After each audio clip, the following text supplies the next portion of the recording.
Thank you, Rick. Hello, everybody. Thank you for tuning in to Splinterlands TV once again. My name is Holazor. I've been on this Splinterlands Earth since 2018 or something like that.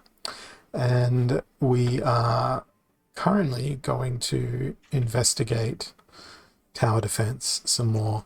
We don't have Butops with us today to guide us through the tower gauntlet of nightmares and all that sort of stuff.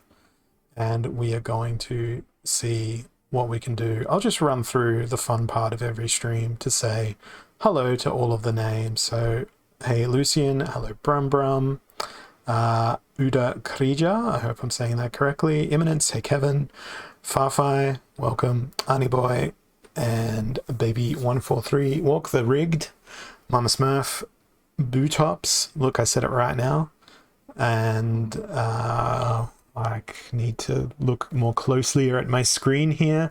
G-Jer, I-N-C-K, Daru, Kyle, Ank, ooh, you Cliffiel, Cryptomaniac, Call Me SB, and oh look, there's Damore, who also was until just very recently in this voice chat with us, but has vanished now. And apparently Bootops is still around, but that took me way too long to do names and things. So I've just got a 5-minute activity timer on the chat here for the giveaways, and at some random point I will be drawing that, so it will reward those who are continually engaging with the chat. And hey Meowie, welcome. I don't care if I'm going to say that wrong or right, you are a cat. It's confirmed on your streams that you are indeed a feline creature. Alright, let's go into this tower defense level and see what we get. We've got a pretty simple looking U-junction going into a U-junction. So it looks like this is going to be where all the action happens. What towers do we have? This is a new one that I haven't played with yet. Slime Lord. Slows down a fiend with gross globs of goop, also causing some magic damage.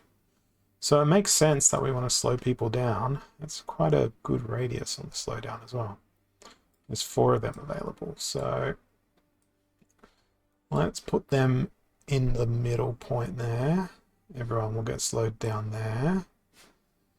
And then maybe we'll put down poison there, and I didn't realize I had so much little energy points to put towers down because I wanted to put more down, but I have clearly done the wrong thing here. An instant defeat. I need to put the poison towers down before I put down those slime lords. Hey Cots Carlo, and hey, here he is, the man of the curse himself, Bootops. Alright, I'm back on chat. welcome. I hope everyone can hear you well as well. We're going to do this properly, this time with these knife tossing people here to protect the exit. And now we will put this slime lord thing in the middle. Okay, so you have access currently to every tower, right? I think so. These are a variation of... Those cards. There's other types of towers. So in previous missions, it wasn't this tower is always in this slot, this tower is always in this slot. It's been a variety of differing towers that have been present. But it's basically kind of like ghost cards in that you're provided with whatever you need to actually play. Yeah. And then, at least for now. I mean, obviously, because you haven't opened any packs yet, right? That's correct. So we've lost 4 health points so far. So the health points are up in the top. It's actually happening this quickly? No. Like, I'm sure this is max speed, right? This is real time. Or at least the game's default time. This is 2 speed, this is 4x speed. And you're going to be seeing a delay on Twitch, obviously, compared to Discord where we're chatting. But Yeah, that, Jesus, 4x speed is insanely fast. yeah. And I don't think I'm going to get through this time around, because it's had this notion in the game so far where it's constantly introduced either a new tower or a new spell, and typically if you don't use that spell or that tower, you will fail. Okay. I mean, that's kind of nifty. Now, I know you're not actually earning off of it yet, but is it showing you how much you would be? No, Like, does it show not you when you clear a wave? not at this point. Do we have any kind of concrete calculation on that, or is that still fully speculative? Nobody knows a damn thing. Completely speculative, I would say. Okay. But it's reasonable to make the educated guess that it's going to be based on the current rewards that people get from just holding those packs in their inventory and the daily Yeah, I SPS mean, rewards. we kind of have an educated guess as to how much the total pool will be, but as far as how it gets divvied up, that's kind of what I expected. We don't know anything for yet. Correct. Let's speed up this tower, hopefully. See how that goes. And hey, Max Macca, welcome. Well, this green tower was the new one for this level, so that's why I have liberally spammed that tower, but I don't believe it's going to be enough to stop that onslaught. And I was correct. So, dumped back to the loading screen I go.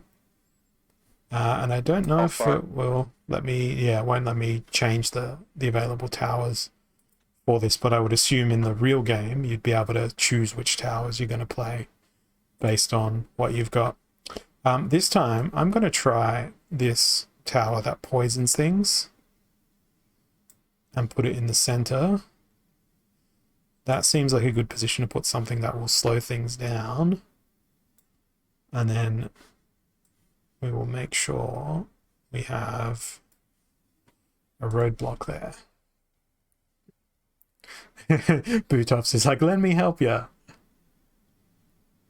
I clearly need a lot of help, because I'm going to die on the first wave or mid on the first round. But which towers should I use? Should I use all the slowdown towers? The slime lords? Speed is king. Speed is always king. Anywhere speed is a factor, speed is king. For starters, not on slow. Anywhere and always. Like, well, let's do life, people. Let's do these guys here. Oh, with this combination, look at how many more towers I'm putting in. I don't know if that's going to result in a good outcome or a bad outcome, but it looks like it's going to be more effective.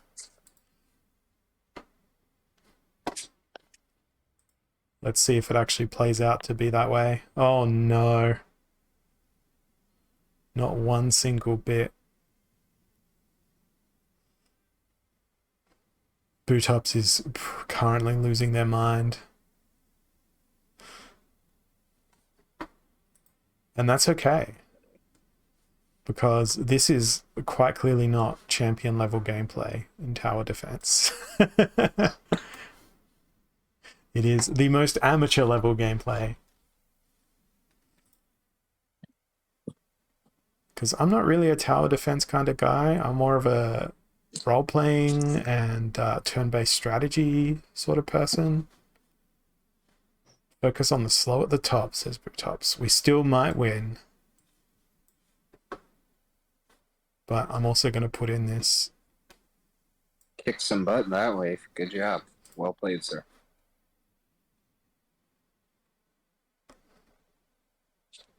And we'll see whether or not this outcome is any nicer. Yeah, I think I was going to say I felt like I reached a critical mass on that occasion, but I was again incorrect. Let's actually examine which towers do the most damage and use that to my advantage. So I smell a that's spreadsheet incoming. well, Dome of the Defile does 240. Oh, no, that's its attack range. 730 every 4.2. Yeah, you're If I right. was at my computer, I would start it for you. I am not. What does he need? No, Rick's just suggesting that we make spreadsheets to figure out which one has the highest damage per second. And I just cannot be bothered doing spreadsheets today. For those that don't know, spreadsheets and data analysis and reporting and all that sort of fun stuff is my day job. So I don't like to be traumatized in my time off by such things. So we are going to That's a lie. He doesn't like it. He loves it. we're gonna struggle with this notion of experimentation. And we're dead again.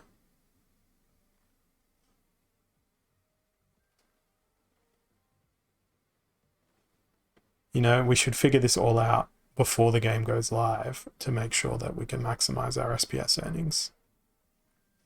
That, or I recruit Bootops as my tower defense scholar. Or, me. Well, go on. Tell me exactly what you want me to do and where you want me to put it, and we'll do a face-off between you and Bootops.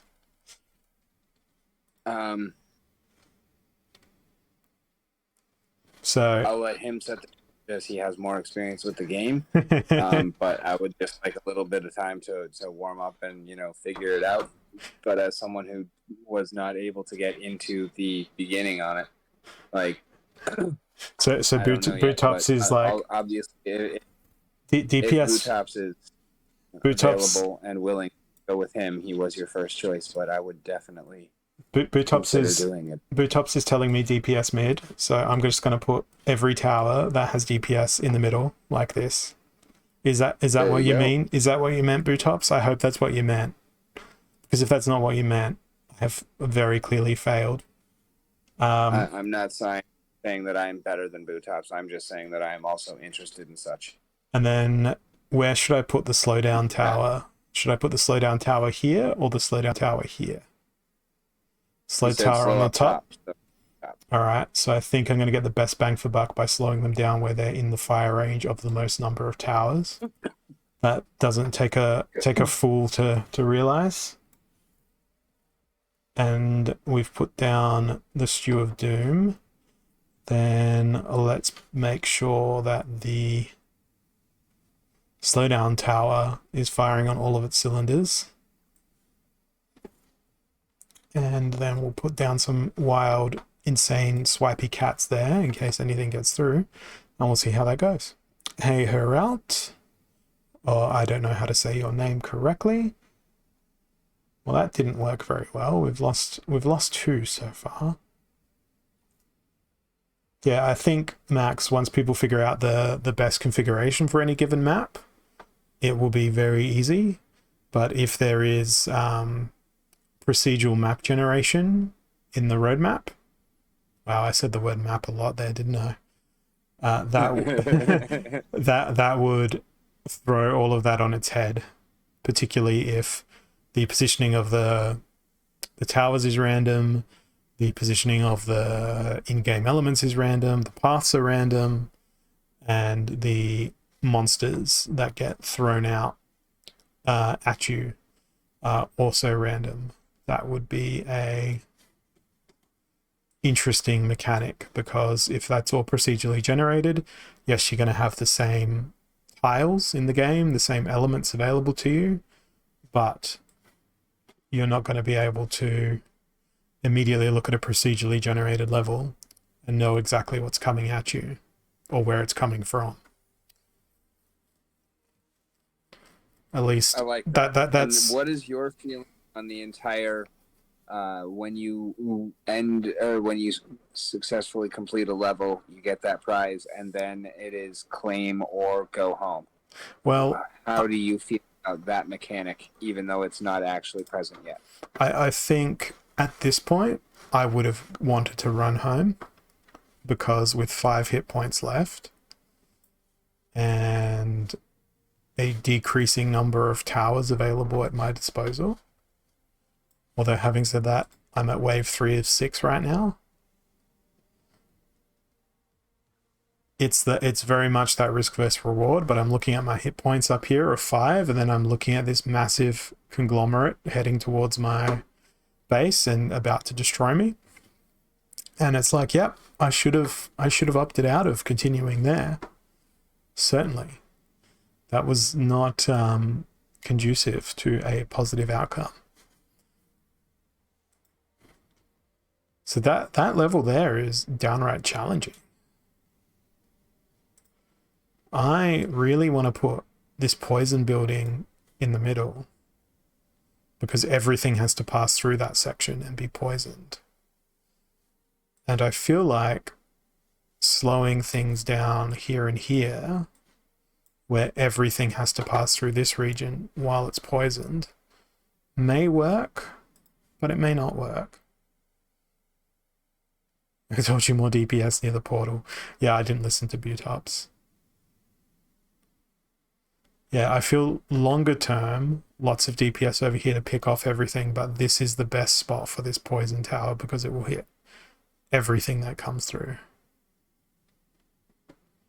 But clearly not at this point of the game is that appropriate. So we want to, that's the ideal form, but not the current form. So instead, I'm going to put all the DPS at the exit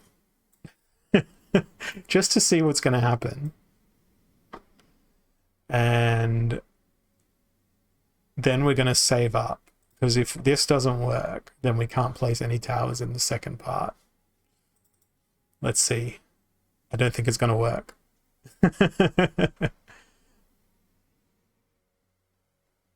Oh, we've got 1 health left. 1 health left, guys. It was a success. Now we'll put the poison in the middle, and we'll go again, because we've got 7. Spit that poison out. That rate of fire on that poison is pathetic. Oh, that was awful. That was absolutely awful. Hey, Holizar, think of an uncommon fantasy race. Oh. One that would not already be on the list when I've already got like 15 names. See, that just makes it even more difficult. And I'm trying to think of one that isn't immediately trademarked either. Yes, that is also important. And chat, feel free to chime in on this. I think that I might just come up with something. Poison tower on the very mid and 3 DPS. The problem is there's only 320 mana points available. So let's stagger these guys out instead by doing that. Further clarifications. No Fae, no Giant, no Crossbreed. Okay.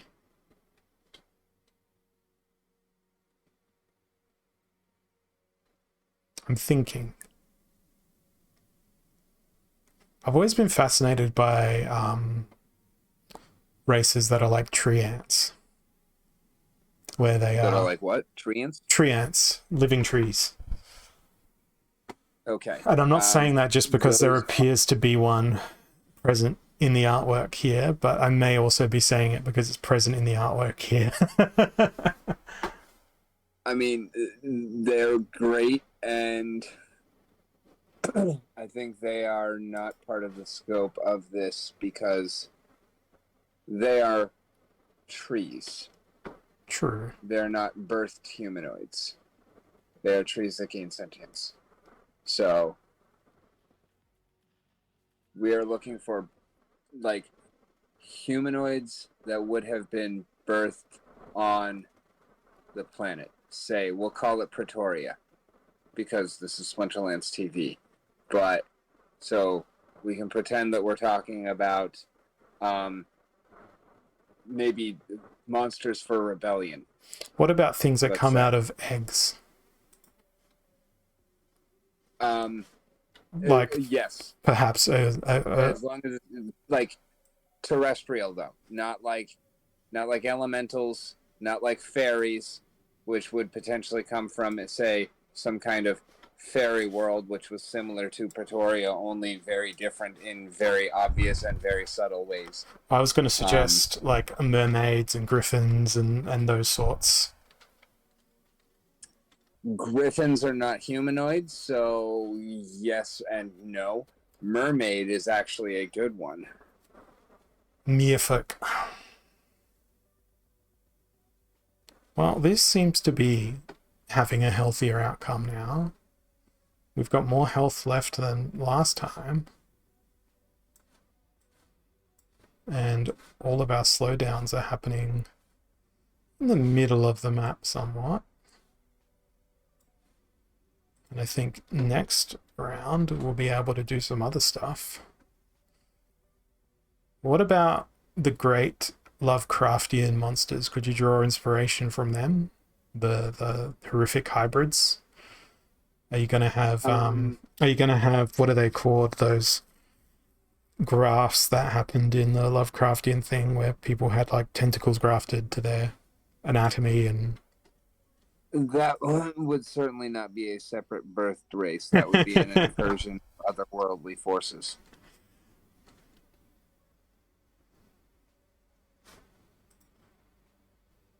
I need to go look at Splinterlands monsters now for inspiration. Let's go to I mean, that is perfectly welcome, and I know that is kind of your thing, so that is what I was mostly expecting you to go to. But you don't have to actually look for inspiration. Continue playing tower defense, just something for you to think about in the meanwhile. No, because I want to be derivative now. You see, what I would do is I'd start with a humanoid, then add elements of another creature to that humanoid in order to develop a variety of races. Okay, well, here's a little bit of context for this world that doesn't exist, say, Pretoria. Imagine that there was a process by which races were naturally added over time. And that process involved another very specific race of humanoids that were kind of the creators, although not by any sort of actually intentionable process, right? Gotcha. But through this process, new races are created, and that has been going on for roughly 340,000 years. I just need Now, to imagine that process of creating new humanoids every so often stopped because that original species went extinct. And the last species that got created was humans.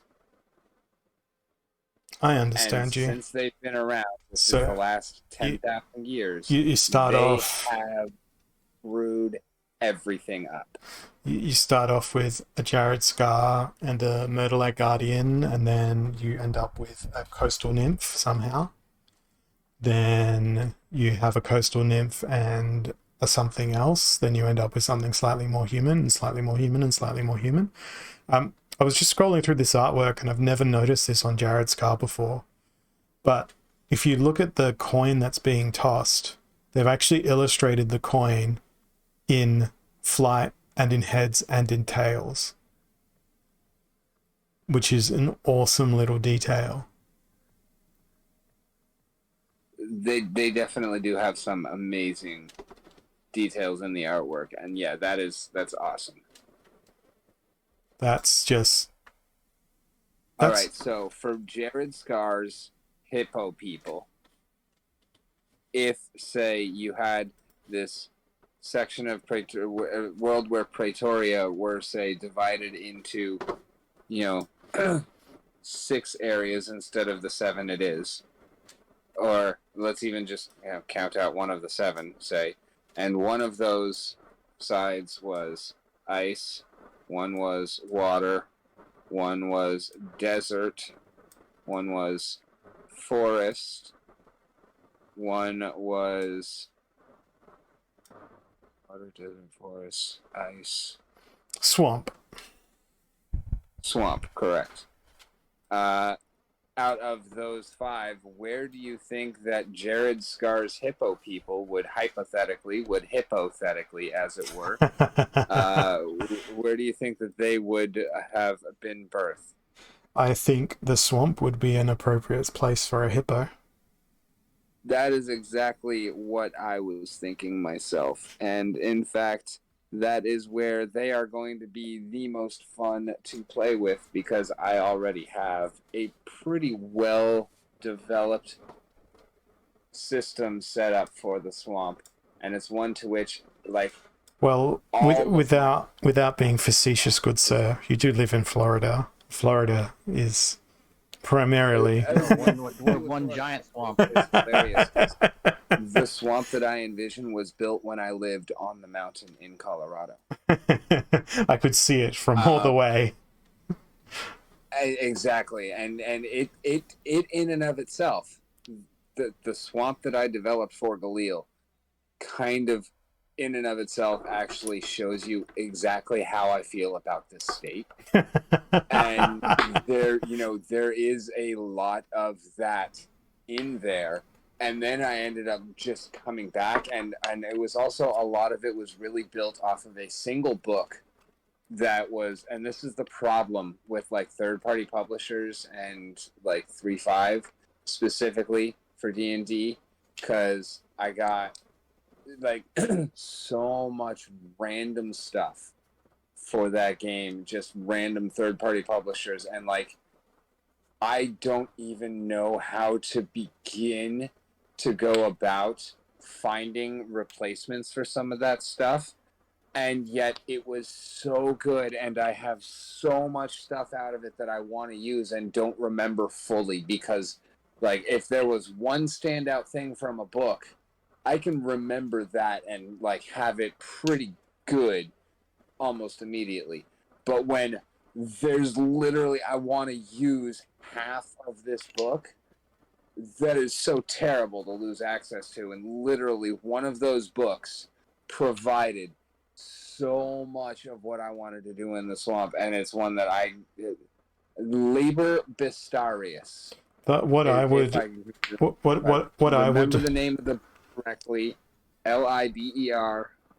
What I would do is I'd do people watching. I'd go out, sit, watch people, and think that person has interesting features because they have a long nose, a long neck, broad shoulders, whatever. Then try to look at the animal kingdom at the same time and think, okay, the link between this humanoid feature and this animal is such. Therefore, they could be a hybrid. And you sort of see that in the development of the Splinterlands art as well, like Arachnithug, hey, we're a human and we're a spider. Which is probably some mythological hybrid of people. But then, you've got the centaur, which is human plus horse. But why don't we have human plus dog? I mean, werewolf is probably that. Or human plus cat. In this hypothetical world, that is, sure, let's call it Praetoria. Let's say that hypothetically there was, in those original 8 races that kind of came out of the original birthing of races, as it were, say you were to have gnolls, which are kind of like... Leah Deep Swimmer looks like a gnoll. No.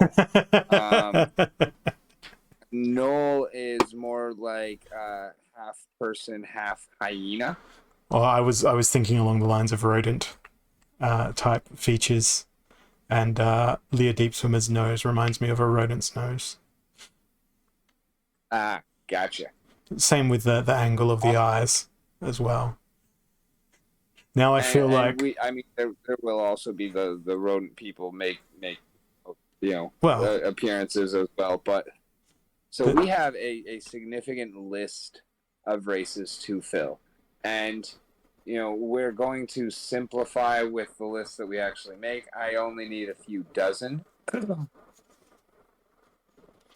But kind of the way it's set up is to allow for almost infinite complexity in what is a new race. But also... You could have the mushroom people. I like that, actually. I feel like, now, would the mushroom people actually be birthed through the same method as typical humanoids, or would they come to exist the same way as, say, the Ents, in which they are actually a kind of spawn of the natural world? I say... I feel that's more of the latter. I would say so as well, but I would not let technicalities on lore building get in the way of cool character design. But that's my position as someone who's more visually focused. Like, we're actually trying to really, define that difference, and therefore I think that it is important where we put them, and I think that one firmly goes on the nature side of things.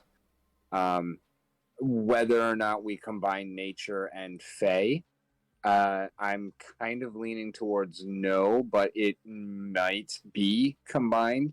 Is going to be a consideration, as well as other types of things, such as like undead is kind of lumped together, although there are exceptions that are kind of their own thing as well. Yeah, I'm thinking along the lines of this was a concept I had a while back for a Splinterlands-esque game where you have this arena mode where you throw in your Twilight Basilisk into battle, but I throw in my Gloridax Soldier. They fight each other, and they fight to the death. And then whoever wins prevails. What is their victory? The fact that they survived. The card that is lost in that Colosseum is not burnt from Splinterlands, but is then disallowed from ever fighting in that Colosseum ever again. So you have this perpetual one-on-one. So if you win, the prize is your card survived. If you lose, you only have this new thing, which is the lost soul of that card. So the prize is keep your people alive. The lost prize is you get a token, which is a lost soul for losing. And if you get enough of these lost souls, you can basically bring a card back into the fray at some future point. Let's say a Twilight Basilisk is a rare. It could drop 3 lost souls. A common might drop half a lost soul. And that mechanic of, well, you want to talk about like per card level ECR? How about per card level permadeath? Until you choose to resurrect that card. And it was an idea that I had some time before Splinterforge came in, as a sort of fun little mini game and adjacency to Splinterlands, where it would be an interesting use of existing cards, and you would be searching the market going, right, I need a Twilight Basilisk that hasn't died in the Colosseum. I need to find one that hasn't died because I need one for the Colosseum. And other people going, oh man, this card died in the Colosseum. I'm just going to sell it because it's useless to me. As another way of giving value to cards. But I'm rambling and ranting about, what else could Splinterlands be in the future? And I've had a lot of such ideas. And I feel like the lore of the world that you're building is potentially very similar in terms of what could you do to make, oh hey, here's a creature that looks like a human but has green flesh and stands on 2 legs, but they speak in a different language. Let's not just call them a goblin. Let's make them more lizard-like or slug-like, perhaps, or something else. And I think we've got quite a few new people that have dropped into the chat at this point. I did see Team Vanguard's dropped in, so hello. And Diamonds, not Diamonds, I'm going to say it that way, is here as well. And Bakoni's here as well. I'm going to jump back. I'm going to jump back into Soulkeep here for a bit. But before I do that, I believe I should have enough to open up a Gladius case, I think. Except I need to double check the shop page. Let's open up that case indeed, and I have a question for you. I would actually love for you to expound more on that lost soul function in the arena, because I started writing as soon as you started talking. I love this idea, and I was not fast enough to catch up to everything that you said. So give me more. So the basis of my idea the basis of my idea is you are greeted with a screen. It has an arena as a background. There is a slot in which you can place a card. You place a card. You press the button that says enter. That does some matchmaking process in the background. Along comes the card that you were matched up against. Your card, that other card, they do battle. Same rules as Splinterlands, perhaps. Maybe modified rules. I don't know. Because if it's one-on-one, it's one-on-one, you have to balance somehow for cards that have no attack, or cards that might be just, oh look, it's got last stand, it's alone, it's obviously going to beat everything. But that may be thrown on its head by, you know, abilities like Death Blow or Giant Killer or something like that. The cards fight. Yeah, the cards fight. The battle is resolved. The winning card, its prize is the fact that it survived. Because if you get into a fight in the real world, not that I have, and I wouldn't want to be in a fight in the real world, I'm pretty sure survival is a win. And loss is defeat. But in this world that I have envisioned, you would be, okay, cool, that card has been defeated, its soul is now lost, therefore you may not enter it into the arena anymore, but as consolation for your loss, you have gathered some of the essence of this lost soul. Perhaps the winner grabs 0.7 of a total 1 of that lost soul, and the loser is only able to collect 0.3 of that lost soul. Those lost souls can then be used to resurrect or perhaps persuade those husks that have been defeated by the battles of the arena, and then they may enter the arena once more. Now, okay, what if we were to put a mark on the victor as well? Yeah. And therefore, it could say get bonuses for actually accruing more victories as well. The other element that you could play with that is that those victory essences are bound to that creature through some process. Yeah. It is literally like the card that is used is the one that counts. Yes. Only so that. A card has 10 victories. It has 10 of these lost souls attached to it.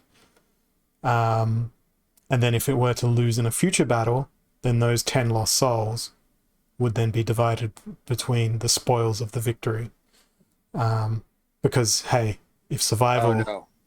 that makes it infinitely more complex, though, right? When it dies, you don't get anything bonus out of it. You get the bonuses from keeping it alive. Oh, when gotcha. When it dies, you lose everything you put into it. Yep, gotcha. Yeah, I don't know. I've basically, this is the first time I'm discussing this idea out in the open. with another human being. So it's good to bounce these ideas back and forth. And to those that are watching, perhaps you're witnessing the birth of a new game right here. Do I have your permission to use this in the birth of a new game right here that they may or may not be witnessing, may or may not be happening? As per our agreement with our monster delegations, yes, we can split things.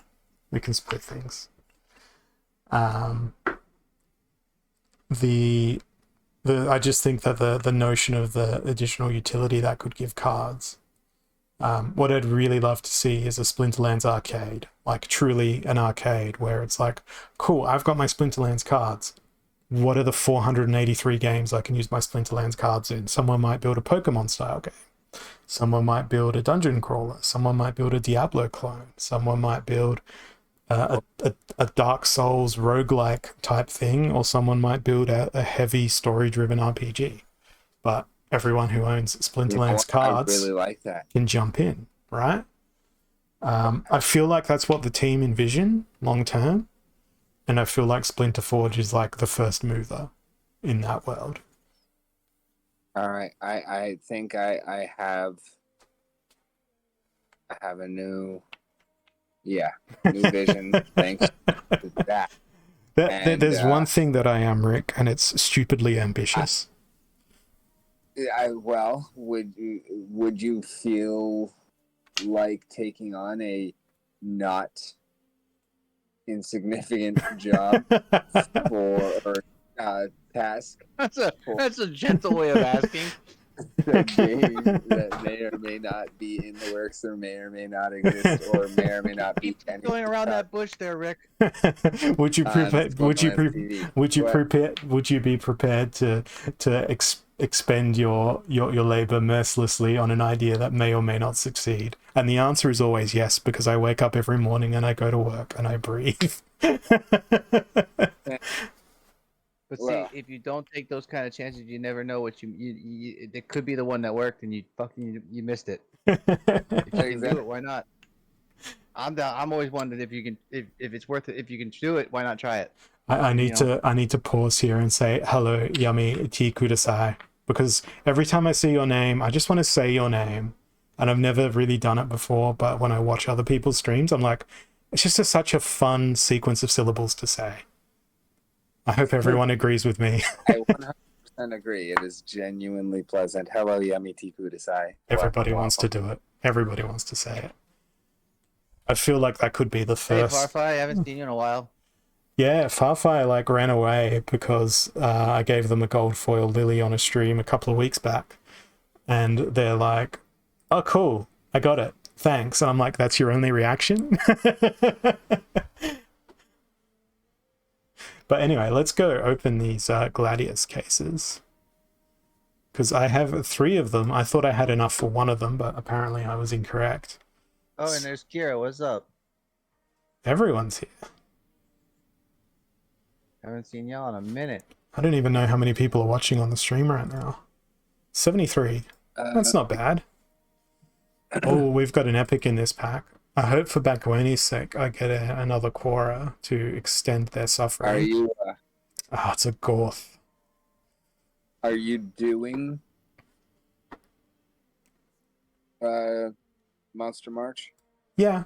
I'll be doing it at an indiscriminate moment when nobody expects it, because I'm watching the chat, and every time I just see emote spam, I'm basically drawn away from doing it. But when I'm seeing people doing engaging chat that is relevant to what we're speaking about, that's when I get tempted to do it. And at this point, for the most part, I've just seen emote spam during the stream. Fair enough. I mean, it probably wouldn't help if I put it into emote only mode, but I don't want to do that today. I feel like I won't. You go. Go ahead. I'd only ask because I am out on the mobile outside, and so I would rather watch your screen than be constantly trying to type. I can answer that by voice, but at the same time, I don't want to miss a giveaway. Gotcha. But then again, I don't care anymore. So feel free to run it without me. I don't care. Well, it's on a I will 5-minute talk here. 5-minute activity timer. I mean, Diary's commitments, like, I'm in a meeting right now, but he's still got Splinterlands TV open. Yep. I just, I'm on voice, so I don't type as much. Goldfoil Lily is gone. There was no Captain Katie. There was no Quoras in any of those packs.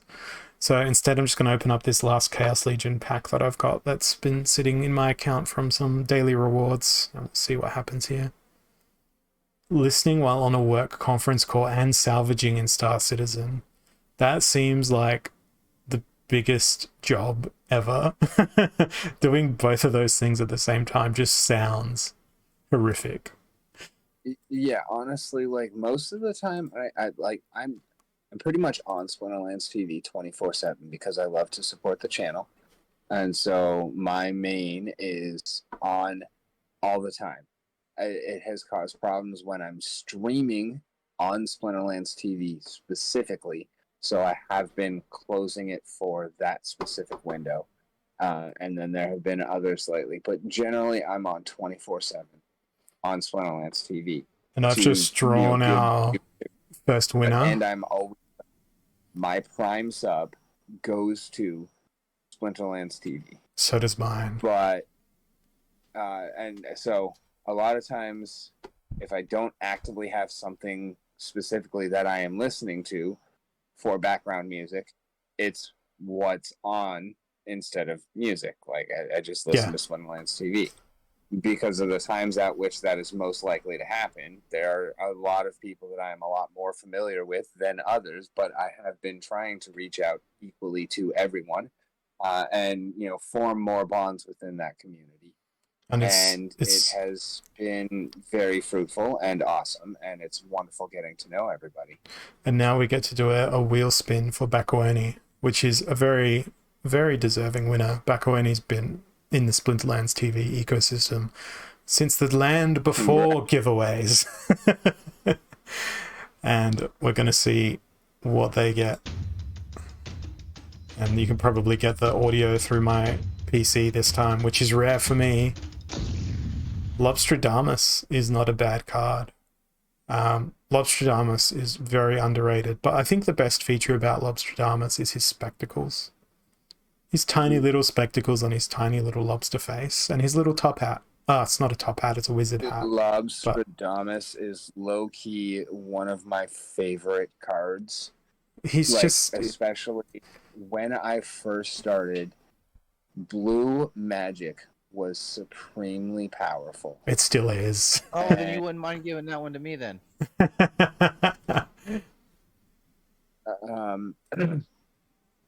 And so... Our second winner is Deju. I'm ripping through all of them right now, but continue telling us about Lobstradamus. Oh, another Eyes of the Fanged. How's the RNG on that, Rick? Oh my goodness. Anyway, back to Lobstradamus talk, and I'm going to play another game of Soul Keep. So for the blue magic team, he was pretty much the best of all possible tanks. And so he was a card that I got a few BCX of early on, and I'm very glad that I have actually kept on to them this entire time. And then when you gave me yours and I got to play with him at max level, he is so much better. He is amazing. And like playing your deck has honestly made me want to level my own cards more than any other experience in Splinterlands has. And that's just my crummy, hey, these cards I can't play in Modern. Here, go play them in Wild. Be productive. Go free and frolic. And here's the thing. You are still champion in Wild without them. That's another thing. Guys, I don't think y'all realize that this guy gave me max level cards of everything that is not in Modern and a whole bunch of stuff that was, and is still in champion in wild. But He is a beast. I cannot win a Splinterlands tower defense game to save my life.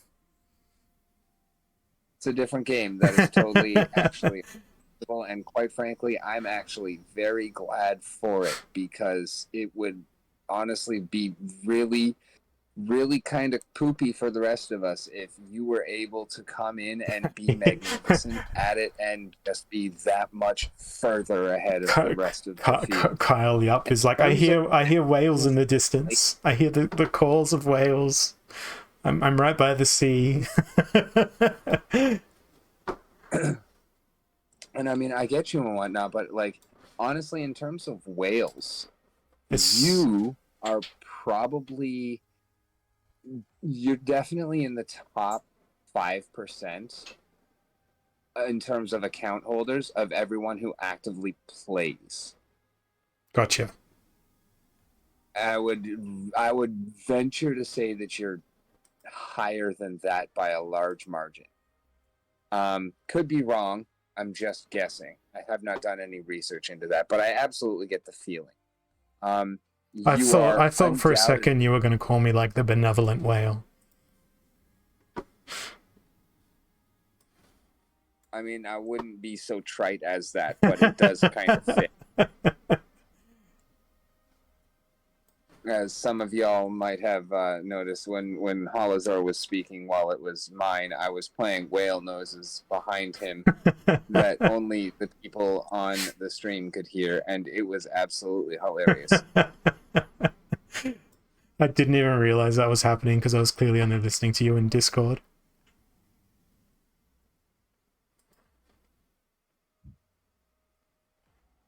Oh, man. It happened for a good, like, minute and a half before anybody in the chat realized what was going on, thanks to the delay. I should have just been like, yes, that's my family back there making sounds. Yeah, it was really quite hilarious, because people just started asking where it was coming from, and people who were particularly perceptive had seen me looking it up. But since it was coming from a video, I could not show the video playing. So I had to all of a sudden do some shenaniganery and get things switched around to where what I was showing was not what was playing, and yet it was actually playing, and so that they could hear it and yet still hear you guys, and then trying to time it so that when you were talking, it was playing, and when anyone else was talking, it was not. I'm both disgusted and impressed.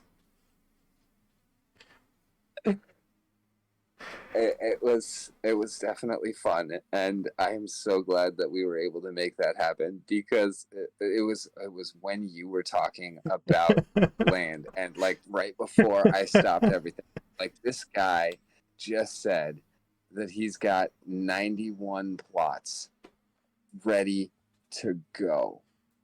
I don't honestly think anybody else has that claim.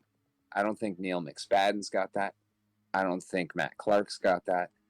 I don't think anybody is quite as prepared in terms of cards, DEC, every goddamn thing.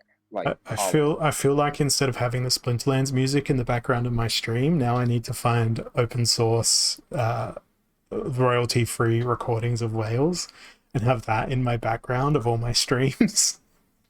That would actually be super hilarious, and I love it. And you could do this, and I think as long as it's open source, we can go to Rondon and get it approved. We need the official whale soundtrack. But yeah, anyway, I interrupted you. I interrupted you because I was, you know, the praise you were spilling on me was just getting a little bit too intense. So I needed to you know, give myself a reality check instead of letting, you know, your praise wash over me like a cool, refreshing waterfall, or the output of a whale's spout as they emerge from the ocean. So you were saying that I play in Champion League in Wild without wild cards, and that's where we left your conversation. Okay, so now I'm lost. What? Trying to take me back to where I knew where I was talking about what I was talking about when I don't know what I was talking about. It's Well, not working for me. Well, I don't know what you were talking about either. Bootops also doesn't know what I'm talking about because he's back, which means the curse has returned. Killer whales have a death blowhole. I wonder how. So we were talking about your new token or the Lost Souls. Yeah, that I just made up as we went along. Yeah, I like it. So cost is when you lose in the arena, your card is marked, and marked cards cannot be used in the arena ever. Unless they are brought back through the souls of others. Skip that part. No, because hear me out here. The loser of battles will never have enough to bring back all of their creatures. So even if all of your creatures were made extinct in the Colosseum, you would only have enough of these lost souls to perhaps bring back half of your collection. I'm thinking do something else with the Lost Souls. The Lost Souls are actually a token that is used in a shop that is accessible only by Lost Souls. Makes sense. And those Lost Souls would be soulbound. Soulbound, exactly. And they only go to the card that you win with also gets marked. So the more it wins, the stronger it gets. Yes. But if it loses, it's done. It's gone. And also the stronger it gets, the more penalties it gets in the system. Yeah, it may deem itself not worthy of fighting the most common card and basically just go, you know what? I'm a seasoned warrior that's defeated 400 other Pellicor deceivers. I am not even going to bother. Stuck up to me. Yeah, exactly. I'm not even going to bother. Sounds like he needs a good ass whooping put in his place. No. He's got a mind of his own. Hey, try and keep the language clean, please. This is Splinterlands TV. Apologize. Walk the grid. Give me 500 packs. I want to go. I could give you 500 packs of empty bubblegum wrappers. You didn't define 500 packs of what? Man, this level is hard in tower defense. Walk the grid, unfortunately, from my understanding, that would not get you in on it because I asked him the same thing. I'm just greedy and I want to fail at it. I believe it's now been clarified to the point where you just need to have the 500 packs. Oh, okay. In that case, tomorrow night, let me play.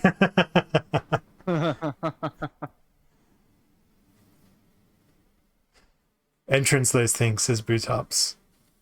Let's skip.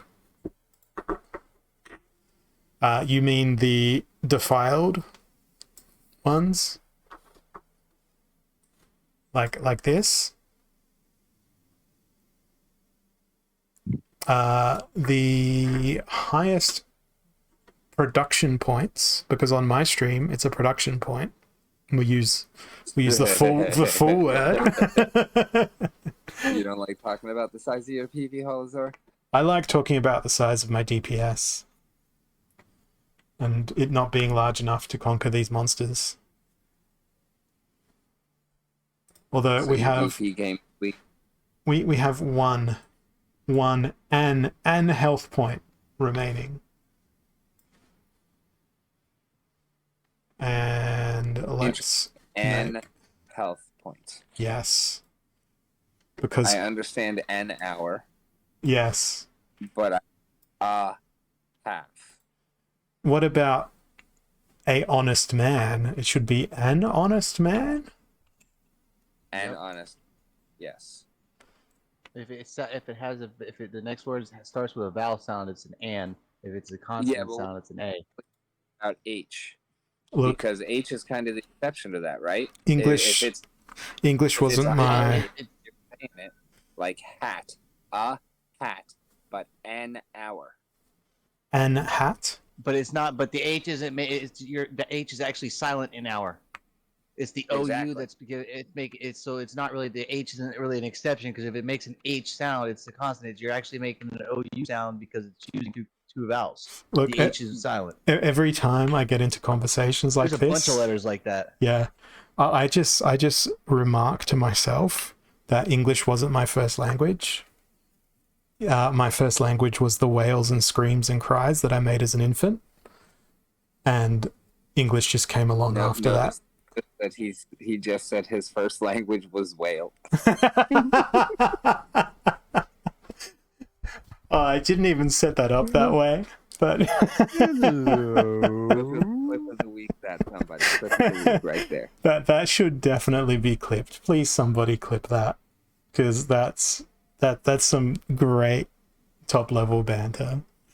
I don't have whale sound clips available to me on my PC. I didn't either, but Google exists. Oh, that was good. I made it happen.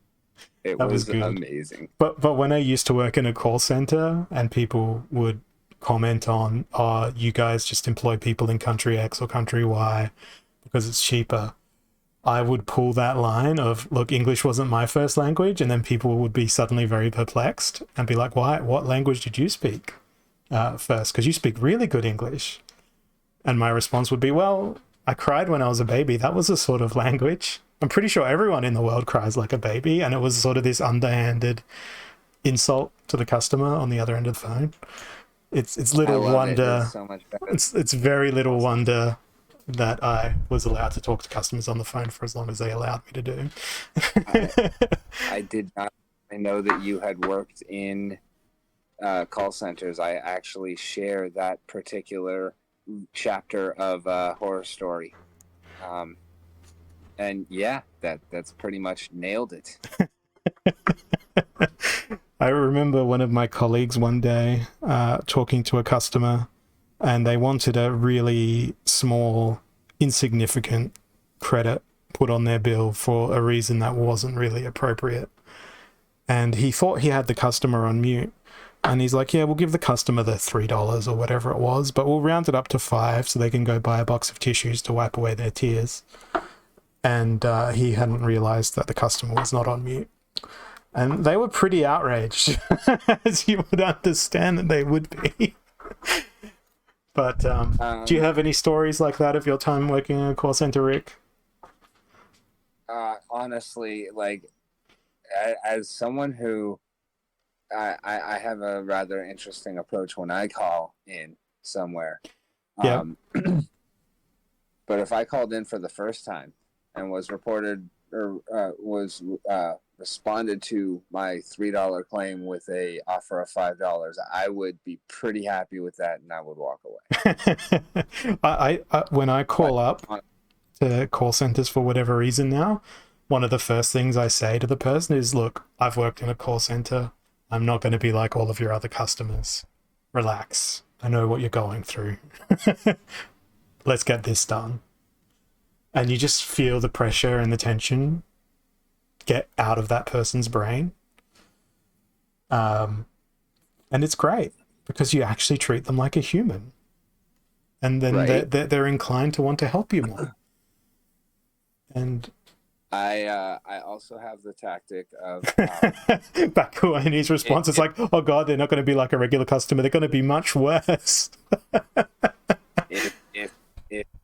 if I am on repeated calls on the same issue within this short amount of time frame, then I am much more of the person who calls up and says either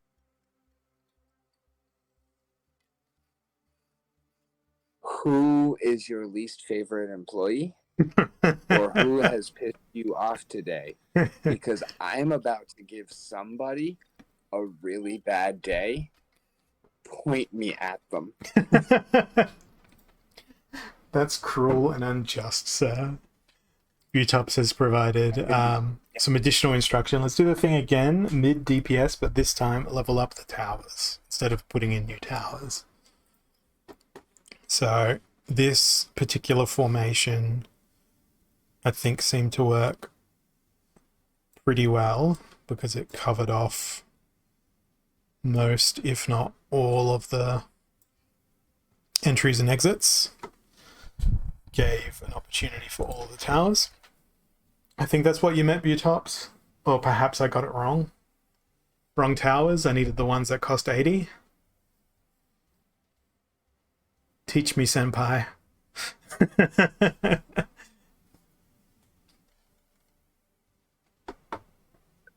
I think I put the wrong towers in.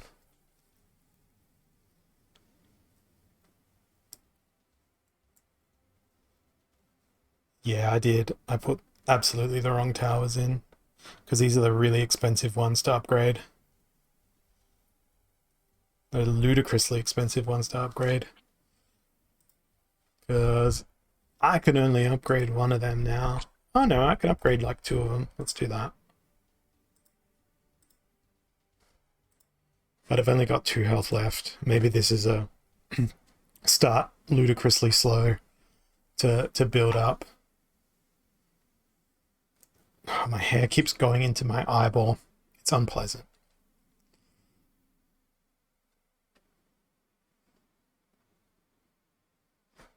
It's over. I used the wrong towers. Let's try again. Battle. I think they should change the word battle to beetle. Because I would like to beetle the enemies. Get it? That's the part where you're meant to laugh. Terrible. You should be with yourself. I came up with that on the spot, I'm afraid. That was not premeditated. Well, that probably should have gone unmeditated for a while and conceptualized how bad it was and come to terms with the fact that it should not exist and therefore simply ceased to. I think it was pretty good. I think it was great. We got a fair few lulls out of the chat. It's good.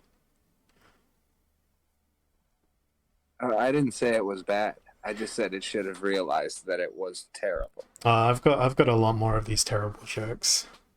Oh, I'm sure you do. I'm certain of it. You know, 100%. I know. You know that it's one of my like deepest held secrets that I'm going to announce to however many people are watching Splinterlands TV. And people who've watched my personal streams in the past would know this as well. But I'd love to be a stand-up comedian, just with deadpan delivery of everything that I say. I feel like that could be a rather unsuccessful career choice for me.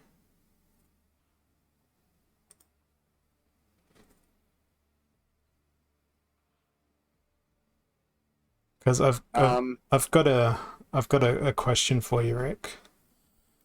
What's the worst part about having to work at the lid factory? You know, where you make lids for containers and stuff. I'll bite what? Having to deal with all the invalids.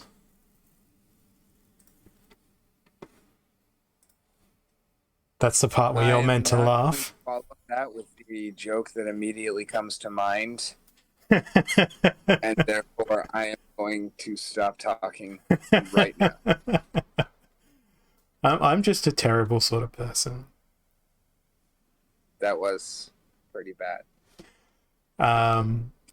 And the other one is something along with have you heard about the oh no actually this one's a better one. And if there's anyone that appreciates programming in the audience, they should enjoy this one. This is also original material. A computer programmer is sitting on the edge of a cliff or a building or something high, and he's really sad because he can't get his code to work, and he's like, I can't take it anymore, you know, I've had enough. So he stands on the edge, and then a crowd of onlookers approaches, and they go, "Don't do it. You've got so much to live for. You know this, blah, blah, blah, blah, blah. Your wife, your kids, whatever. Step away from the edge." So he does. Except they didn't define which direction he should step in, which sadly led to the poor programmer's death, because he was doing exactly as instructed. Now that's a very dark joke. Yes, that is terribly. But it's also a cautionary tale about, if you're doing programming, make sure you're explicit in what it is you want your script to do. Yeah. It sounds like my leaky code. Hey, it sounds like my code too. Call me SB. I had someone review some code that I wrote last night, and they're like, "This is actual garbage." And I'm like, "Yeah, but it functions." And I think it's time to do another giveaway, because we've had some good engagement in the chat over the last 5 minutes. So we've got Adrene. My code joke is a little bit better. It's all going to be dark. I mean, you actually have to type in chat? Damn. Okay. I'm sorry. Yeah, I missed that one too. It's all good. Well, it's okay. It was only a crypt beetle. And I've lost count of how many that I've done. So what's that? That was giveaway number 3. So now all the eligibility is reset.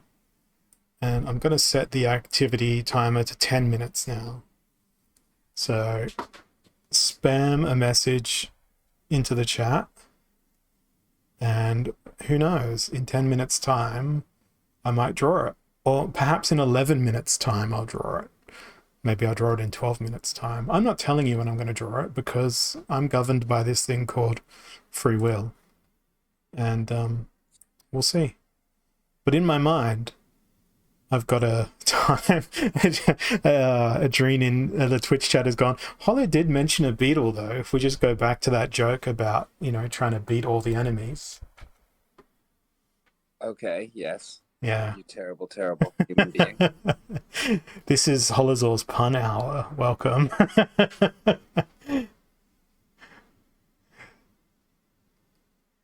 Does it track how many times you chat? I know that Twitch does in its back end. I don't know if our giveaway tool does, but I'm fairly sure that if you type the same thing 400 times, it's not likely to increase your odds, but it's also less likely to make me want to press the button to generate a giveaway winner, because I want to see genuine engagement with the viewers. That's one of my favorite parts of being on Splinterlands TV, is hanging out with all of you and actually having good conversations, and conversations that are preferably things about Daru not asking me for land.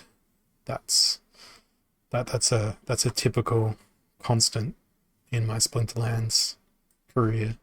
I think since day one on Splinterlands TV. Whale noises play in the background. Well, perhaps. I'm putting down the poison guy this time. I want to poison everyone. I'm going to lose, but that's intentional. I'm going to skip and see if I lose or not. Yep. Okay, that's much quicker than waiting to see the outcome.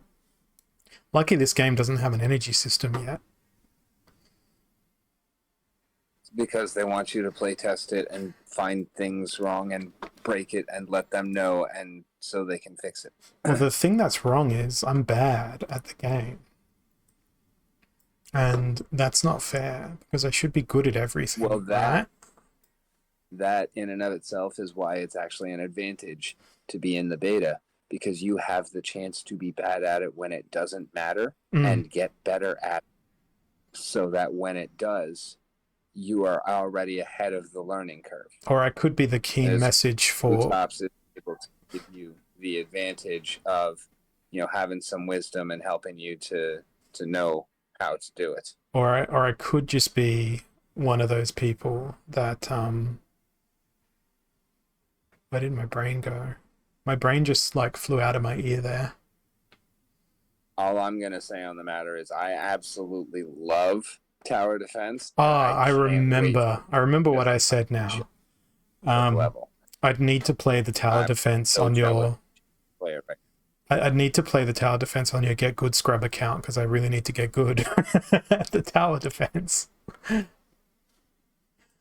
I mean, if you wanted to, like, I will give you access to that account if you wanted to delegate the stuff to it and then let me also be able to play on that account. I would not mind it at all. It is currently only used to hold some random giveaway cards and run them on Xbot and get what it can in rewards cards. And it's actually been doing pretty good at picking up that collection. So, well, I think what the situation is going to end up is I'm going to have probably in excess of cards when it comes to tower defense. And I think I might take the approach of, here you go, Rick, here you go, Bootops, here you go, somebody else. Play. And whoever does the best at that initial level then gets a set of leveled up cards. So I have all the scholars sort of fight it out amongst each other for the position of like ultimate scholar. Because I feel like that has the opportunity to be a meritocracy. They're not using their decks to battle. They're actually going hand to hand combat. Can I get tickets to that? No. They're fighting basically to try and win the most SPS on my behalf. I thought we were gonna have a good old fashioned cage battle, you know. Good old fisticuffs. Violence is never the solution, guys. That's correct. It's always it's always the solution. It's never the solution, just always the solution. Well, I feel like I've made some sort of breakthrough here, and then your game timed out. I call rigged. It's like, oh, the guy's winning. We can't let him win anymore. Does anyone remember the towers that I had and where I had them? I beat you in the guild brawls, Dagda Alistair. I beat lots of people in the guild brawls. I've noticed that my guild brawl win rate has gone up significantly in the last 3 or 4 brawls, which I've been pretty happy about. So I don't remember exactly how I had these towers laid out, but I feel like it was something like this. We'll make a slight modification there like that. And we'll see if this goes. I'm just going to do as close to exactly what I had last time. But I feel like this is not anywhere near what I had last time. Because I think I put the poison tower down on the second round. I don't know, let's skip. There we go, we've still got 7 health. Okay, I don't have enough for that 7 tower, so we'll put that slow dead spank in the middle. Put that there. I don't know how to feel about this. I got it in reverse.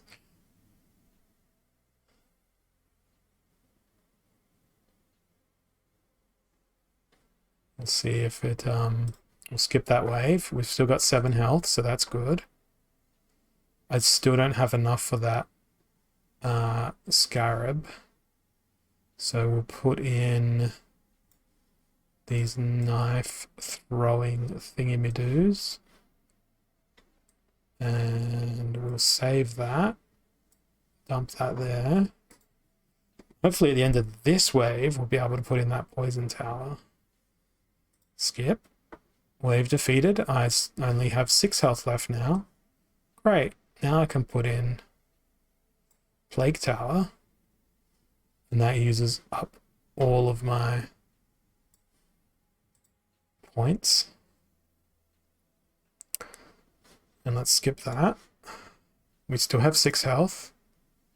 The game didn't time out this time. Wonderful news. So we'll put in another poison tower, which is a difference to the original plan. Then we'll level up that poison tower. And I'm just going to skip it. we won. We still have 6 health. I've cracked the code. I've done it. Now I have 416 health points to spend. I feel like I should upgrade existing towers. 300 to upgrade that tower. That's crazy talk. That's absolute crazy talk. Let's put in a slowdown tower. Doesn't feel like a great place for the glass cannon down there. But we'll do it. And now we'll level up this one because it's in the middle. We can't level up anything else, so we should just use all of these power-ups as effectively as possible. Right here on the choke point. And we'll speed up that tower. No. Glass cannon. Glass cannon, don't worry. Glass cannon. Ah, there's some sort of large creature here who looks like a witch.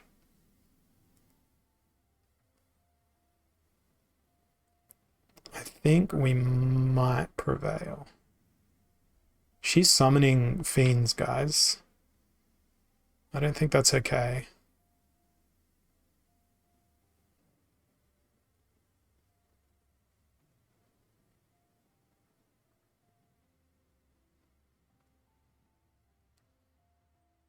That's not great.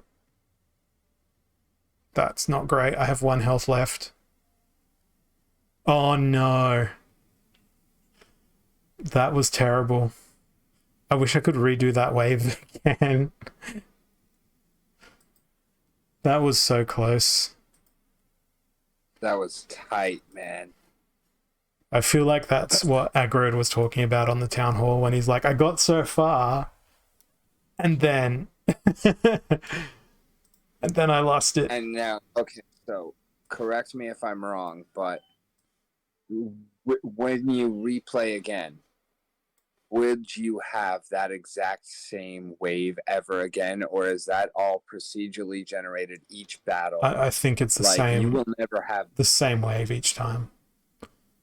It is the exact same wave each time. I'm fairly sure. I haven't looked into any of the code or how the game's actually developed, but that is my suspicion.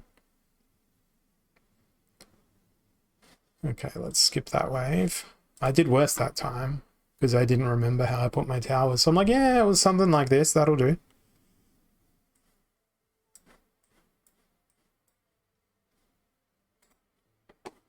Skip. Now I'm down to 3 health. Back when he dropping the hot songs in the chat like a professional DJ. Old school Linkin Park. Yep. That was a lot of my high school, that band. Because I reckon we're probably about the same age, Rick. 38, I think. I'm 30. I'm 35, 36 this year. And come to think of it, I've had You go. I will be 39 this year, but not for a long time. I'm December. Well, I've had my beard for a third of my life, I've just realized.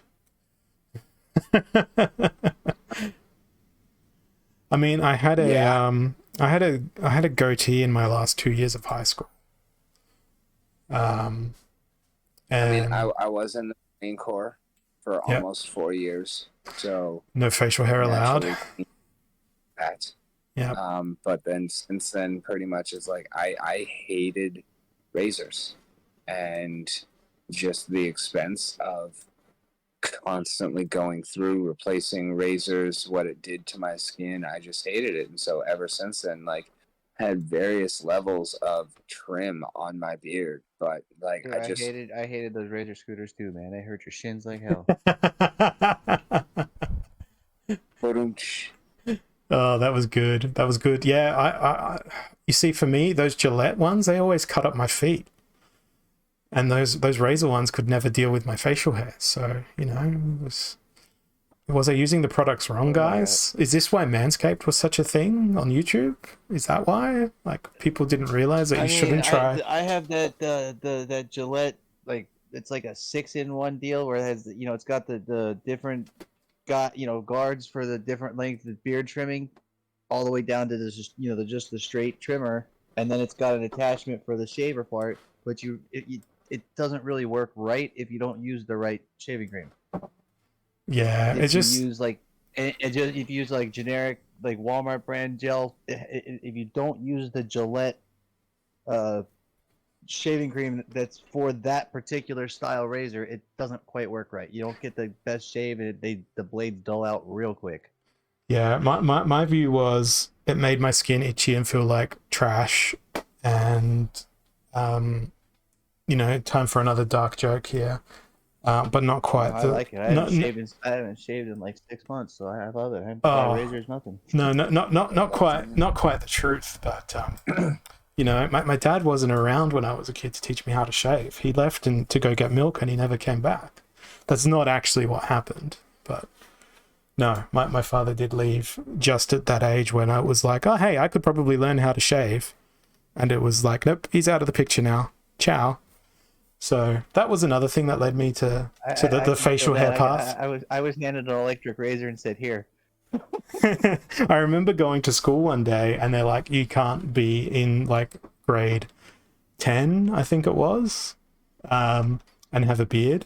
You have to shave. It's against the school like dress code. And I'm like, what? Let me tell you something. What? I was like 15 years old or something like that.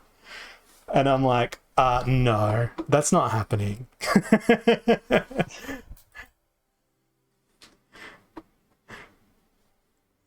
Sad stories with Hollow and friends. See, that's why I love jobs that almost every job I've had, it didn't really matter, because I either worked in the back in the kitchen, and you're not seen, or it just wasn't, you weren't seen at all, because it was a phone job. It didn't you didn't have to. I didn't have to shave. I loved it. Now I don't have to shave at all. I work at home. Yeah, I've worked from home for like the last 6 years, but you see, I got the job that I'm in now. I got the job that I'm in now, freshly shaven, and then I grew a beard, and then I just let it become more and more unkempt. And my goal is to just look as homeless as I possibly can. That is my life goal. And it seems to be working.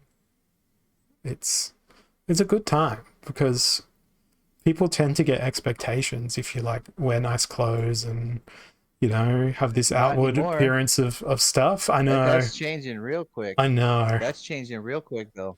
I know these days. Look at Musk and when Jobs was alive, they wore regular clothes, New Balance sneakers. I mean, they weren't dressing all $5,000 tailored suits and shit. Oh no! You know what? My favorite shoes are New Balance. It's about being comfortable. It's not about like the old school suit and tie, patent leather shoes, all that kind of because you're a board member. It's be comfortable. I'm in charge. Nobody really just that your appearance is being a factor is starting to change. I've noticed. Yeah, I hope tattoos weren't accepted. Now people are like, so what? It's a tattoo. Oh yeah, there was a recent thing in my city here in Australia where, due to the fact that I think it's more along the lines of, hey, we can't get any more police officers to join the job. They basically said, oh yeah, police officers can have like full sleeve tattoos now. Sure. They don't even give it. They don't even care here if you have that. And then the other thing is like, and guys can have long hair as well. And it's kind of like we're moving with the contemporary societal expectations of dress code and all that. About 20 years behind the U.S. I remember. I think the 80s I think we had the mullet in the 80s. So y'all were 30 years back. I remember when I was in the U.S. I was helping a friend move, and this was in Philadelphia, in a small town called Newcastle. and we'd hired a U-Haul. Wait. You said New? No, I'm sorry. I'm thinking of a different city. Never mind. Newcastle in Philadelphia, close to the Ohio border. I think the closest major town would have been Pittsburgh, but it was actually closer to go over the border into Ohio for things like restaurants and all that sort of stuff. But anyway, I was helping a friend move while I was over there for a holiday to do a road trip and stuff. And we had a U-Haul, and we went through the drive-through somewhere. And my friend looked at me and was like, we're going to get a burrito or whatever. What do you want to drink? And I'm like, I don't know, milk? I'll have milk with my burrito because I'm like sophisticated and weird. And they've lost it laughing. They're driving this U-Haul. And as they've come around the corner through the drive-through, they've sort of like squashed one of the shrubs or something because it's mounted the curb and gone over their garden bed.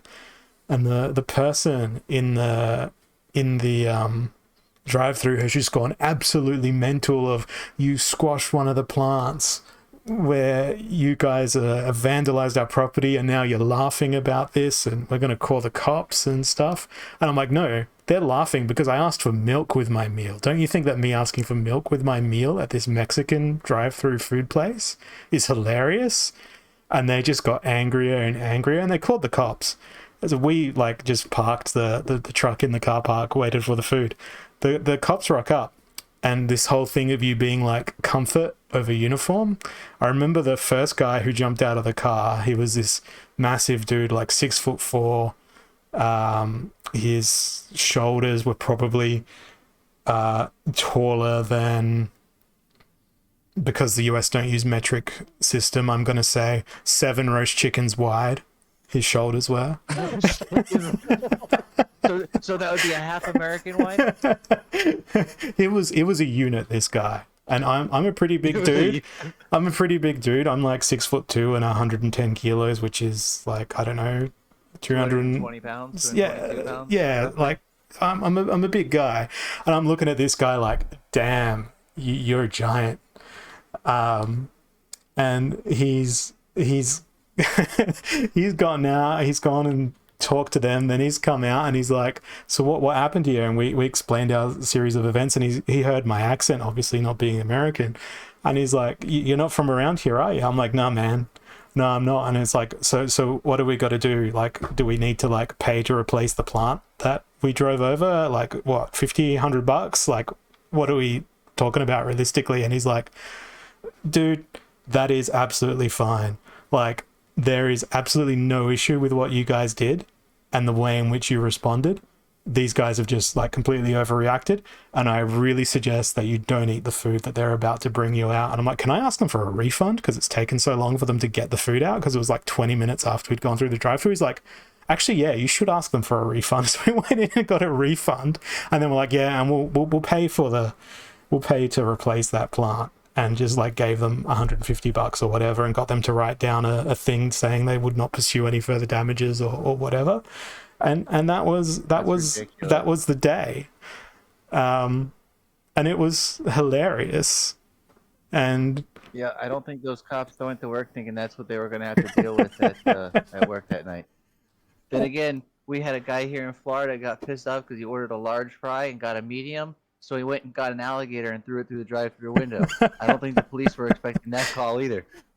Well, do you guys eat alligator over there? Because I know we eat crocodile here in Australia. Alligator tail, alligator snake, alligator steak. Yeah, but it's usually expensive because they're still, they're regulated, highly regulated. Gotcha. And a lot of its farm-raised alligator comes from Louisiana anyway. It's the same thing with like kangaroo meat here in Australia.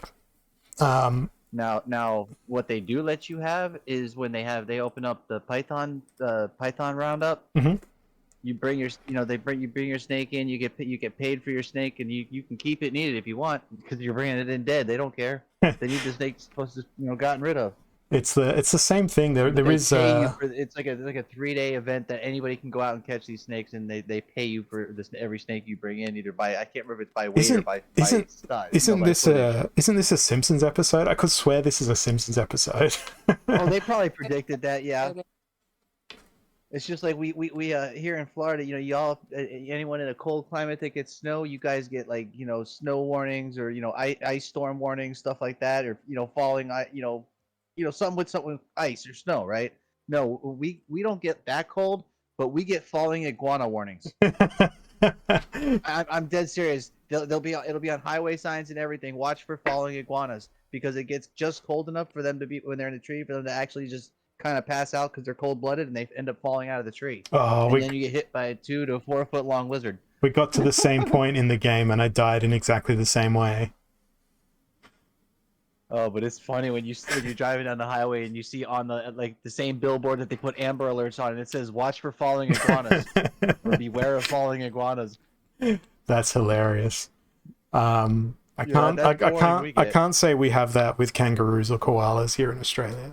But No, you just got to watch out for kangaroos; they'll kick your ass. well, to some extent, yes. The reds, I hear. The Yeah, reds, yeah. The red kangaroo. But it's what But I've heard they're kills delicious. what kills people more than, you know, getting in boxing fights with kangaroos. Crocodiles? No. It's people that are driving on roads and they see a kangaroo jump out in front of them and they swerve. It's better to just hit the kangaroo head on, Kangaroos right off your car, right off your car, damage the radiator, the cooling system, set off your airbags. Yeah, your car. Instead of swerving and hitting a tree, It'll be all right. yeah, like instead of swerving and hitting a tree and dying, Yeah, the only just thing hit we the have kangaroo. around this area that you really don't just hit are the land crabs. What is a land crab? It's a crab that doesn't live like most crabs live in water or like right by the edge of the water to where then they can swim and stuff. Land crabs they have it's like they live on the land specifically. Yeah. They don't go in the water, but twice a year they cross from the ocean side to the river side of the barrier island to lay their eggs, and then they migrate back. So it's a trip across and a trip back twice a year. But their claws are so big and so strong that when they see a predator coming, they stick their claws up in defense to make themselves look bigger. You hit that just right with your car tire, and it'll go right through it, blow your tire out. Nice. They will break your finger if you try. Even the little ones will break your finger if you try to pick them up. That's crazy. But people do eat them. Yeah. People do eat them, but yeah, you try not to hit those because if their claw is up just enough, it Shreds your wedges tire. between the ground and your tire and just goes right through it. It's so sharp and strong. Would it get through the bodywork as well? I don't think so, but it goes through your tires. That's bad enough. you kind of need those. They're pretty important, I heard. Yeah, but it's but you can kind of they tend to come in like waves. So like if they're really bad, you just wait and they'll eventually cross and you can get past and kind of like slowing down for ducks that are crossing the road and that sort of thing. Except the ducks aren't going to destroy your car. There's a lot of them. If there's only sometimes you only see 5 or 6 at a time and you can kind of weave around them, but sometimes you'll see 200-300 at a time. Those you kind of have to. That's crazy numbers. There's no going through that. But with you saying that the alligators are regulated over there, kangaroos are the same. Like they're considered a pest because when they eat the grass or they eat like the saplings and that sort of thing, they don't just eat the grass like a cow does or another creature does. They actually tear the roots out as well. That's done and the grass don't grow back. Yeah, and then it's like, GG, no more grass. When I say regulated, I mean like they only let so many be hunted. Yeah, and you have to buy the tags and same thing with most of it's farm raised. Same thing with roos. A friend of mine. The only gators that you really get that are most of the like wild gator meat that you ever see is stuff that they caught a big gator somewhere. Like the one that ate the lady in the lake. Because she was trying to save her Shih Tzu from the alligator. Yeah, that's never gonna work. Yeah, No, That's just let the alligator the have food the dog chain. and you get away. No, she got between the gator and the dog and tried to fight the gator off, and it was a 10-foot gator. It grabbed her and pulled her in the lake. Well, the gator So got yeah, when they the came to gator relocate, got when they came and got the gator, but they get rid of that kind of gator because it's now Yeah. it's aggressive towards humans. well the gator got a 2-course meal. They got the person and their dog. Oh no, the dog got away. Oh, that poor gator. That poor gator. Whatever will they eat Right, next he didn't even time? get his appetizer or his dessert, whatever it was. Splinterlands TV has just become watch Hollow lose at tower defense and listen to us talk about things. Whatever works, right? Hey, I'm loving watching you lose randomly while I'm actually writing for something may or may not be linked somehow, some way to What we were discussing earlier. that may or may not be called Pretoria, may or may not be called something else, or I don't know. Nothing official at all. Just working on random thoughts. Like I went to the supermarket today and there's just kangaroo meat on the shelves. It's kind of like people just don't understand how Australia works, I feel like.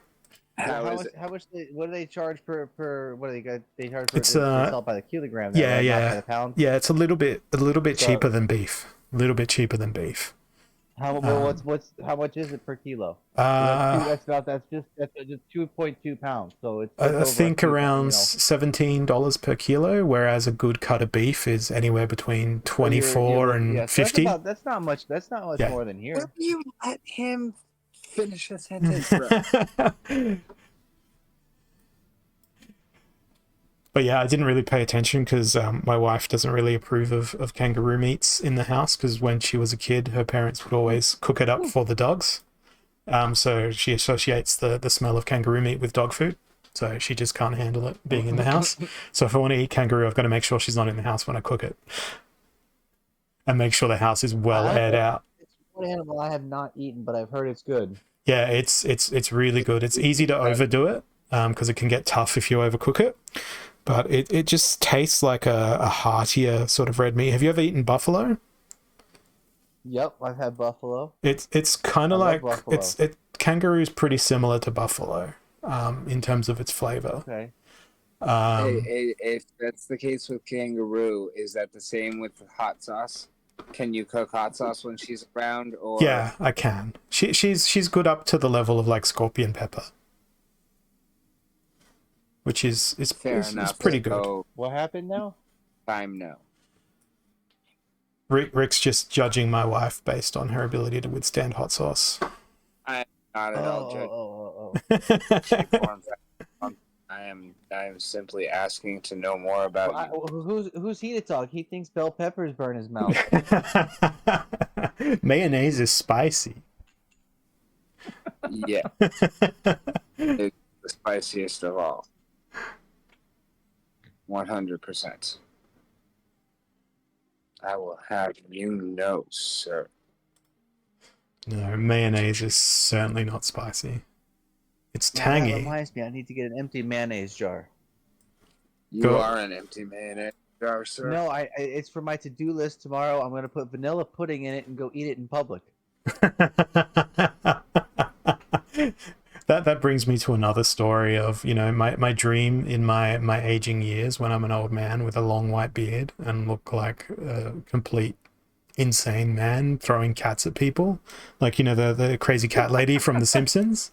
That'll be me, except a dude who will be completely ripped by that point in my life if I keep lifting weights. He did it in Go ahead. I just want to stand on a street corner, literally on a soapbox, just ranting at passers-by, and people will be like, "What happened to this dude? Like, how did he get to this point in his life? Like, what damaged him? Like, what happened?" And then at the end of the day, jump in whatever obnoxious sports car I've got and just drive home and treat it like a 9-to-5 job. That reminds me of like the one of the early Family Guy episodes where they had to repopulate the earth and you had to pick your job out of a bag and someone got the village idiot. They're like, yeah, that's where you get to wave yourself in traffic on Thursdays. I would happily do that job. Yeah, pork is something that I just don't enjoy. In regards to diamonds, not diamonds, comment there on Twitch about pork. I don't know. I just don't like pork. Okay, so Oh, I love my baby back ribs, pork, is that including? and I love me some chops and bacon. Is that including bacon, sir? I will eat bacon, but I could exist in a land without bacon. Oh God, I don't want to live in a world without bacon. I understand that you've lost significant levels of respect you don't have for the me. words. You've lost the words. He's like, I have to ban this man from my Discord every server. Strip of bacon takes 7 years off your life. By that theory, I should have died in 1650. Right.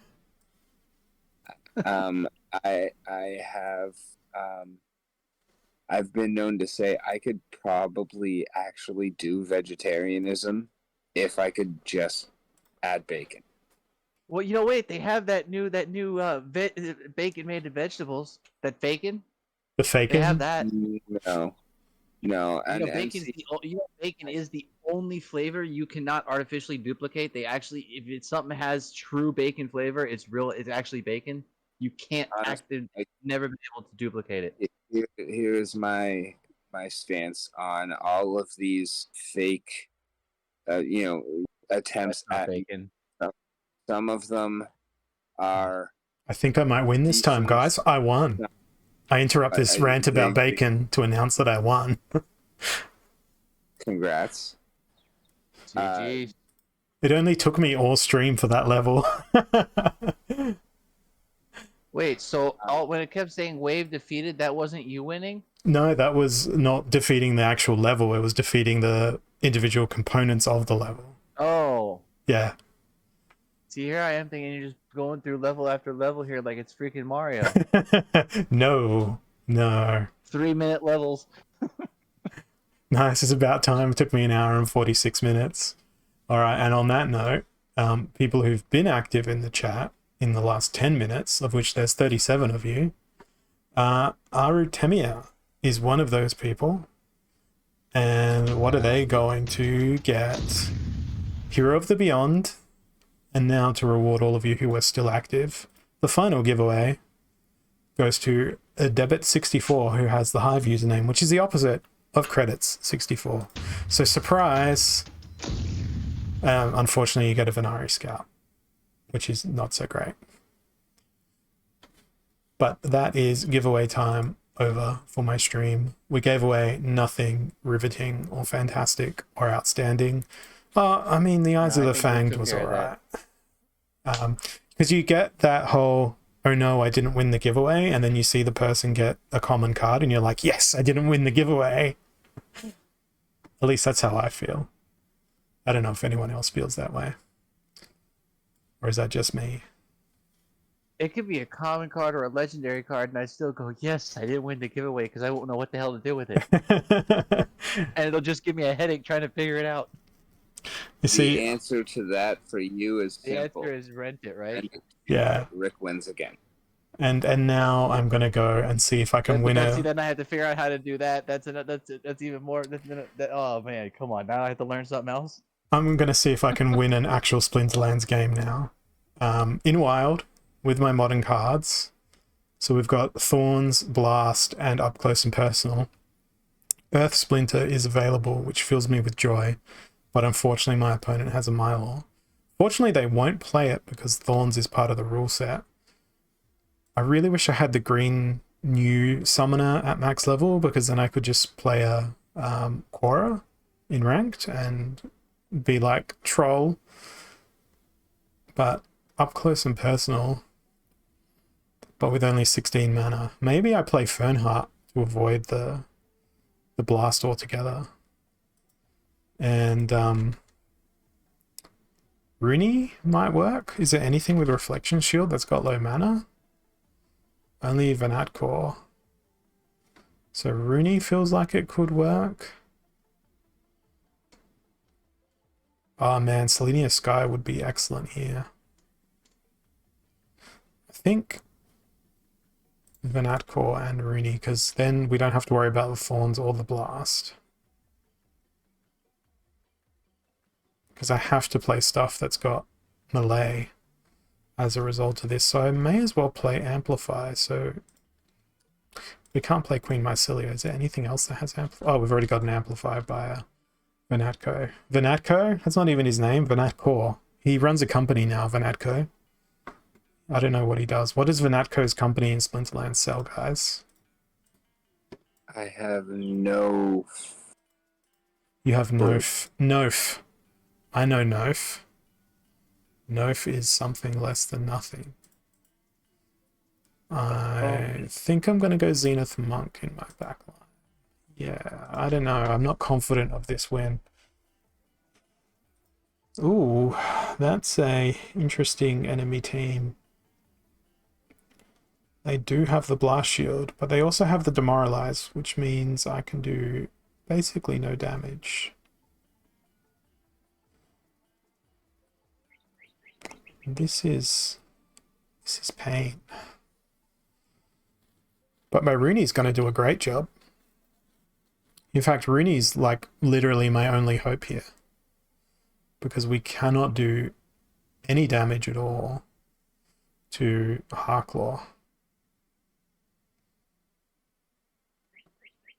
Having Thorns is amazing though. We can do 1 damage to Harklaw. We need to dodge a lot. That wasn't dodging. I think I've lost. Why did I even play Fernheart? I think you forgot the 5Ds of dodgeball.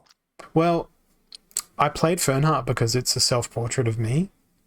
And I figured I was the best in battle. So I was clearly incorrect.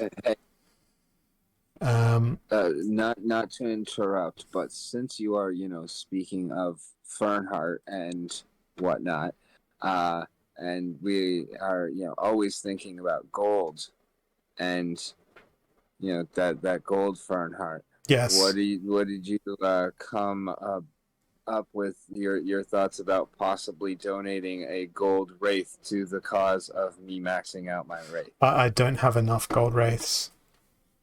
And that gold wraith is you don't do it, but you do it. That gold wraith is ironically one of the highest production cards that I have in terms of my top 103 Uraeus creatures. Even though it's not maxed, it still has greater production power than some of my maxed cards. I get. Rick, that's a no. Yes, thank you. Yes, that's a no because my performance power points of production without going to the point of I just watched Fern using abbreviations. What am I going to do here? Equalizer, Noxious Fumes, up close and personal. I feel like I could triage spam my way through this. Maybe a shield paw of some type. He doesn't want his PP getting smaller. I just don't want, like, every time every time I delegate a card to Rick, I lose a beard hair. These are the sort of sacrifices I make. I'm going to go fire because I think that's where I've got the most immunity available to me. Well, if anybody else would care to donate, I know it's a tiny bit to ask, but if anybody else would care to donate a gold wraith to the process, I did just secure trades for 2 of them.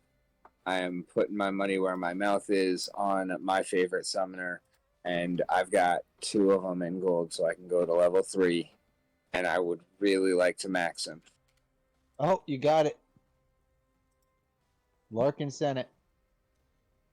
Can you write it off your tax report? I dominated a gold card too. I don't know. Is Rick an officially registered charity, or I don't know how the US tax system works. I don't think anybody knows how the US tax system works. Oh God, I'm going to run out of time. Quickly, submit the team. I know how to get around a lot of it. They understand the system. That's kind of the point of it. The best attorneys understand a little bit more of it, and therefore have more ways to be on your side and also more ways to go over.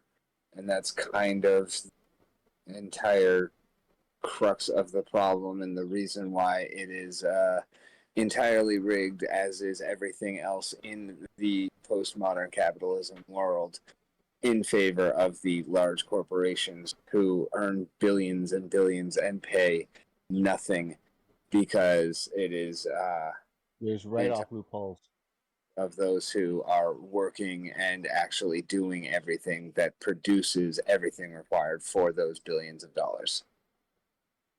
It feels like that way in every, and I'd put this in air quotation marks, westernized modern democracy, again in quotation marks. But hey, it's not about politics. It's just about control, I think. And I am certainly not in control of this Splinterlands battle right now. Although see, I thought what gave people the feeling, the most feeling of control, was sending the new guy to find a tool that doesn't exist.